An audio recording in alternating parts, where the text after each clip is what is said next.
Mr. Zulkifil Abba, the Managing Director, PetroQuip Oil and Gas Services Limited. Please let us appreciate him. He was mentioned earlier on here as one of the wonderful donor and assistant to the company earlier on. So I just think this is befitting. As they have mentioned him, he doesn't need too much of introduction. His action is already speaking for him. Please, one more time, if your hands are not too busy, let us appreciate his presence as he comes forward to make his presentation.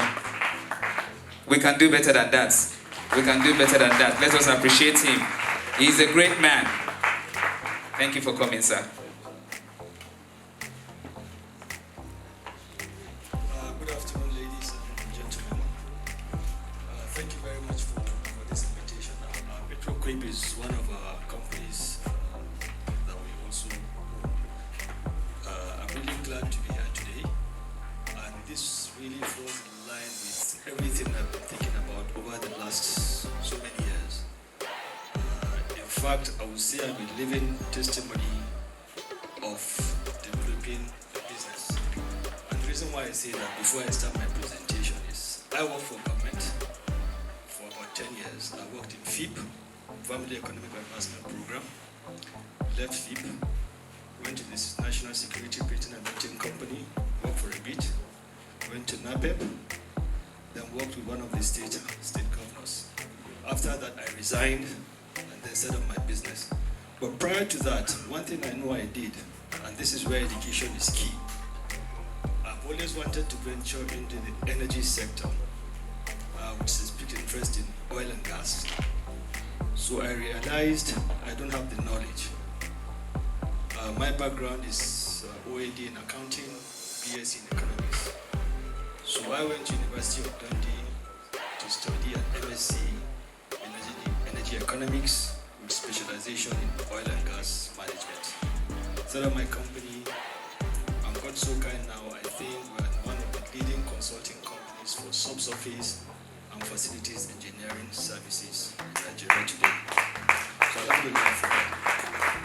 So I think I'll just go straight forward to my presentation, but as I make it, I might be making some points just to add to what the other speakers have been talking about. So these are some of the issues that look at it and see what would you want people to do for you that be happy with. You should also provide that service to people. So let me define SMEs. I think my topic really is MSMEs as key drivers for growth, ingredients for a bankable and sustainable business venture. So I would like to define what SMEs has defined as MSMEs. So according to SMEs, the National Policy on Micro, Small and Medium Enterprises 2021 provides the following definitions for micro, small and medium enterprises. And it says micro enterprises are those enterprises whose turnover per annum is from 3 million and not exceeding 25 million, with a workforce between 3 to 9 employees. Small enterprises are enterprises whose turnover per annum is from 25 million and not exceeding 100 million, with a total workforce of above 10, but not exceeding 49 employees. The medium enterprises are those enterprises with turnover per annum from 100 million and not exceeding 1 billion, with a total workforce of between 50 and 199 employees. So with all these activities Tongston is doing, I think across the country, you'll be able to really sort of calibrate the system, calibrate the economy, because you can do so many businesses along the chain. I mean, these are things we'll discuss, and I might likely be one of your potential partners, inshallah. So MSMEs as key drivers for growth. So what it says is that the development of micro, small and medium enterprises is an indispensable component of Nigeria's economic growth strategy, especially as the government attempts to diversify the economy. According to Sweden, MSMEs accounted for 96.7% of businesses in Nigeria, 87.9% of employment, and 49.7% of national GDP as of 2020. This is according to the Sweden 2021 survey report. Let me just digress a bit. When I was working with one of the state governors, I remember at that point, we said, look, what can we do to sort of develop the northeastern part of the country?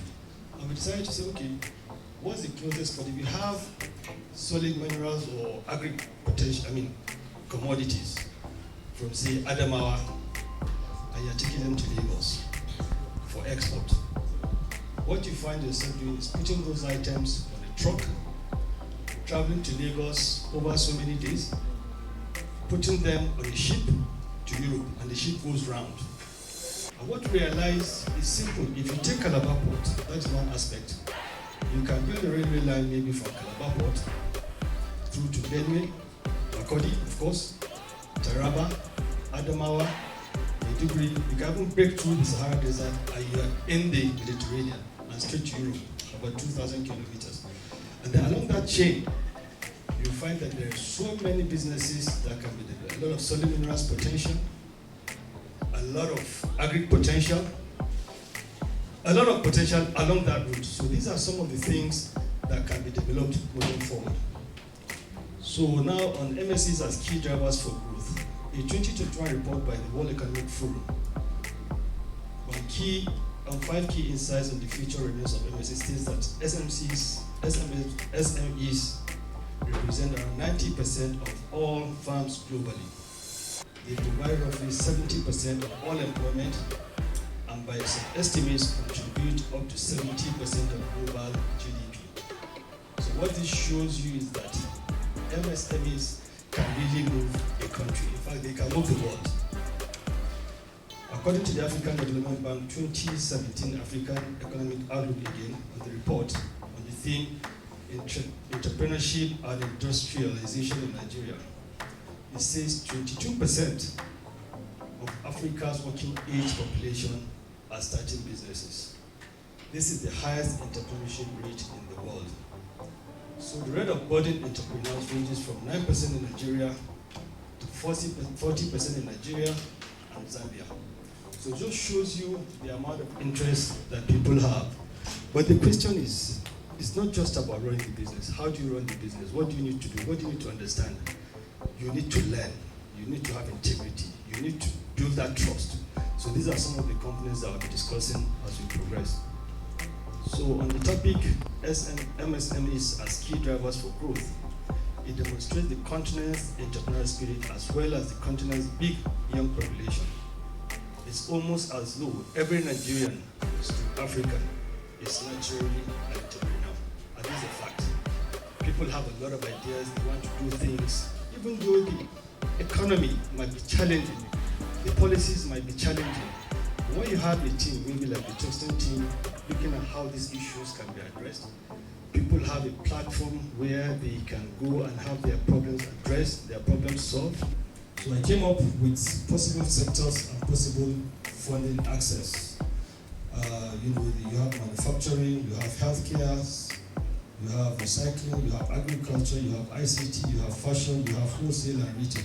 So there are so many sectors that you can function within the economy.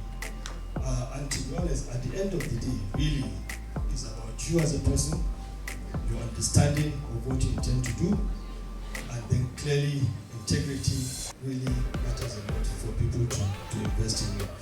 So generally, I was discussing about the railway project that we intended to do. On that railway project, you find that along the route, there is potential for a lot of micro, small, medium enterprises along the route. So these are things also that possibly with Tongston and with the state government is something that really can be looked at. So from my experience and from everything that I've done, one thing is to believe in yourself. And believing in yourself means get the training so that by the time you speak, people know you know exactly what you are talking about. After I went for my master's, set up the company, when we started, we realized we didn't have the cash. What did we have then? Intellectual property. We didn't have any money. So we said, okay, how can we use our intellectual property to start the business?